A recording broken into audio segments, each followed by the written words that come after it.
नमस्कार प्रेक्षकांनो, आपण पाहतोय या मालिकेच्या आजच्या म्हणजे 4 जुलैच्या एपिसोडमध्ये नेमकं काय काय घडलं आहे ते. तर पहिल्याच सीनमध्ये आपल्याला असं बघायला मिळतं की जयला पोलिसांनी अटक केल्यामुळे घरातील सगळेच जण काळजीत पडलेले असतात. आकाश वकिलांसोबत बोलत असतो तर साक्षी रडतच म्हणत असते की आजी, माझा जय दादा हे असं काहीतरी करणं शक्यच नाहीये. आणि त्यावेळी भानू आजी तिची समजूत काढत तिला शांत करत असते. तेजस्विनी सुद्धा खूपच घाबरलेली असते. पमा आणि शरूसुद्धा त्यांच्याच घरी आलेले असतात आणि पमा पुन्हा पुन्हा आकाशला सांगत असते की आकाश बाळा, लवकर काहीतरी कर, कारण जय दादा खरंच खूप चांगला आहे. नक्कीच पोलिसांचा काहीतरी गैरसमज झालाय. त्यावर आकाशही हो म्हणतो आणि गौतमला सांगतो की गौतम, तू एक काम कर, तू पोलीस स्टेशनमध्ये जा, मी वकिलांना घेऊन थेट तिथेच येतो. त्यावर गौतमही हो म्हणतो आणि मग त्या दोघांसोबत आपली शरूसुद्धा घरातून बाहेर पडते. तर तेजस्विनी, साक्षी आणि भानू आजी यांची अवस्था तर खूपच बिकट असते. पमा त्यांना धीर देत असते आणि समायरा मात्र गालातल्या गालात हसत हा सगळा प्रकार पाहत असते. आणि त्याच वेळी तिला नेमका त्या सायलीचा कॉल येतो. सायलीचा कॉल ती रिसीव करते आणि विचारते की कोण बोलतंय. तर ती मुलगी मोठ्या ॲटिट्यूडमध्ये म्हणते की मी सायली जाधव बोलते, पटकन बाहेर आहे, मला तुझ्याशी बोलायचं आहे. आणि हे ऐकून समायरा थोडीशी घाबरते आणि पटकन त्या घरातून बाहेर पडते आणि बाहेर येऊन त्या सायलीला भेटते. ती थोडीशी चिडूनच तिला विचारत असते की काय ग, इथे काय करतेस तू, कशासाठी आली इथे. तर ही मुलगी म्हणू लागते की हे बघ, मला माझे उरलेले पैसे गुपचूप दे, नाहीतर ना मी सगळ्यांना जाऊन सांगेल की हे सगळं मला तू करायला सांगितलं. आणि ते ऐकून समायरा म्हणते की अगं बाई, काय चाललंय तुझं, तू ना गुपचूप घरी जा, मी थोड्या वेळानंतर तुझे पैसे तुझ्या घरी पाठवते. तर ती सायलीला धमकावतच म्हणते की जर पुढच्या 2 तासात पैसे मला मिळाले नाही ना तर याद राख, आणि त्याचसोबत मला दुसऱ्या कंपनीचं ऑफर लेटरसुद्धा हवंय बरं का. त्यावर समायरासुद्धा हो म्हणते आणि मग ती मुलगी तेथून निघून जाते. समायरासुद्धा परत यायला निघते, पण तिला मोठा धक्का बसतो, कारण तिच्यासमोर आपली पमा उभी असते. आणि पमाला पाहून समायराला तर घामच फुटतो. काय करावं, काय बोलावं तिला सुचत नाही. परंतु या पमाने काही ऐकलेलं नसतं. उलट ती समायराला असं म्हणत असते की अगं जा ना तिकडे, बघ ती साक्षी किती घाबरली, तिच्यासोबत जाऊन बैस, तिला समजाव. आणि त्यावर समायरा ही गालातल्या गालात हसत हो म्हणते आणि पटकन घरी जाते. दुसरीकडे आपल्याला असं बघायला मिळतं की गौतम आणि शरू इन्स्पेक्टर साहेबांसोबत बोलत असतात. त्यांना सांगत असतात की जय असं काहीतरी करणं शक्यच नाहीये. तितक्यात आकाशही वकिलांना घेऊन तिथे येतो. शरू पुन्हा पुन्हा त्या इन्स्पेक्टरला सांगत असते की साहेब, मी जय सरांसोबतच काम करते, दिवसातले 8 ते 10 तास मी त्यांच्यासोबत असते. ते ना कधीच कोणत्या मुलीशी किंवा महिलेशी चुकीचं वागत नाही. इनफॅक्ट ते कामाव्यतिरिक्त काही बोलतही नाही. ही जी काही तक्रार आहे ना ती नक्कीच खोटी असणार, तुम्ही प्लीज त्यांना सोडून द्या. गौतम आणि आकाशही तेच बोलत असतात. आणि त्यावेळी तो इन्स्पेक्टर म्हणतो की हे बघा, तुम्हा सगळ्यांच्या भावना कळतायत मला, पण आम्हाला असं काम नाही करता येत, आमचीसुद्धा काहीतरी प्रोसिजर असते. आणि जोपर्यंत ती महिला तक्रार मागे घेत नाही ना तोपर्यंत आम्ही जय सरांना सोडूच शकत नाही. आणि मग त्यानंतर ते वकील साहेब त्या तक्रारीची एक कॉपी पाहायला घेतात. तर गौतम जयला भेटण्यासाठी जातो. इकडे जय खूप अस्वस्थ झालेला असतो, त्याला खूप काळजी वाटत असते. गौतम तिथे येत त्याला विचारतो की दादा, तू ठीक आहेस ना रे, तुला काही हवंय का रे. पण त्यावेळी जय मात्र काहीच बोलत नाही.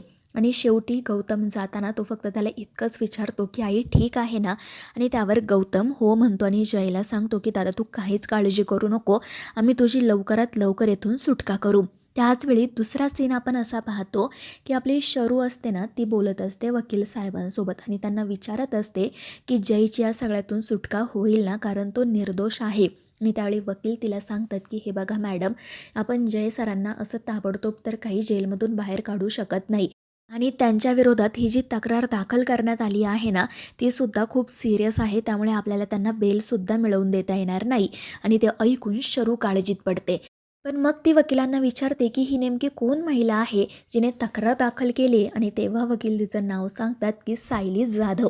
आणि ते नाव ऐकून शरूला धक्काच बसतो. तितक्यात आकाशही तिथे येतो. शरू त्याला म्हणते की अरे दादा, तुला माहिती आहे का तक्रार कोणी केली येते, सायली जाधवने, जी आपल्या ऑफिसमध्ये मार्केटिंग टीममध्ये काम करते. आणि ते ऐकून आकाशलाही धक्का बसतो. आणि मग शरू आकाशला घेऊन बाहेर जाते. आकाश म्हणत असतो की अगं शरू, ती मुलगी असं कसं करू शकते. तर शरू म्हणते की दादा, नक्कीच काहीतरी गडबड आहे, मी त्या मुलीला ओळखते, ती हे असं काहीतरी करणं शक्यच नाही आहे. म्हणजे याचा अर्थ असा नाही की जय खोटं बोलतोय, तो तर हे असं काही करूच शकत नाही, पण नक्कीच काहीतरी गडबड आहे, मी ना तिच्याशी एकदा जाऊन बोलते. पण आकाश म्हणतो की हे बघ, तुला बोलायचं तर बोल, पण गोष्टी आणखीन कॉम्प्लिकेटेड होतील, असं काही करू नको प्लीज. आणि त्यावर शरूही हो म्हणते आणि ताबडतोब त्या मुलीला भेटायला जाते. त्यानंतर एके ठिकाणी या दोघींची भेट होते. ती मुलगी शरूला थोडीशी रागातच विचारत असते की काय गं, तू मला इथे कशासाठी बोलावलंय, काय बोलायचंय तुला.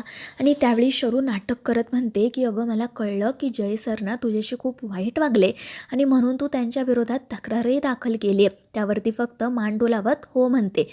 तर शरू तिला असं भासवते की जणू ही तिला सपोर्टच करते आणि ती त्या मुलीकडून नेमकं काय घडलं होतं याची माहिती काढून घेण्याचा प्रयत्न करते. ती सायली वरवर शरूला काय काय घडले हे सांगण्याचा प्रयत्न करते, पण तिला नीट असं काही सांगता येत नसतं, कारण मुळात काही घडलेलंच नसतं आणि ही गोष्ट शरूच्या लगेचच लक्षात येते. आणि म्हणूनच ती मुद्दाम म्हणते की अगं, काय घडलंय ते मला व्यवस्थित एक्सप्लेन कर ना. पण त्यामुळे ही सायली चिडून म्हणते की मी तुला कशाला गं सांगू, मला ज्यांना सांगायचं आहे त्यांना सांगितलं, चल निघ तू इथून. आणि ते ऐकून शरू म्हणते की आता मला सुद्धा हे नाटक करून ना खूप कंटाळा आलाय. हे बघ, मला चांगलंच माहिती आहे की तू खोटं बोलते, जय हे असं काहीतरी करणं शक्यच नाही आहे, त्यामुळे ना गुपचूप तक्रार मागे घ्यायची. आणि हे ऐकून ती सायलीसुद्धा चिडत्याने म्हणते की तू काय त्या जयला खूप चांगलं ओळखतेस का गं, तुला काय माहिती तो कसा आहे. आणि तेव्हा शरू म्हणते हो, मी ओळखते त्याला, मी त्याच्यातल्या माणसाला ओळखते, त्याच्यातल्या माणुसकीला ओळखते. जय हे असं काहीतरी करणं शक्य नाही आहे. तू खोटं बोलतेस हे लक्षात ठेव आणि तुझा हा खोटेपणा जास्त दिवस काही टिकून राहणार नाही, तो लवकरच उघडकीस येईल. आणि मग ती तिथून निघून जाते.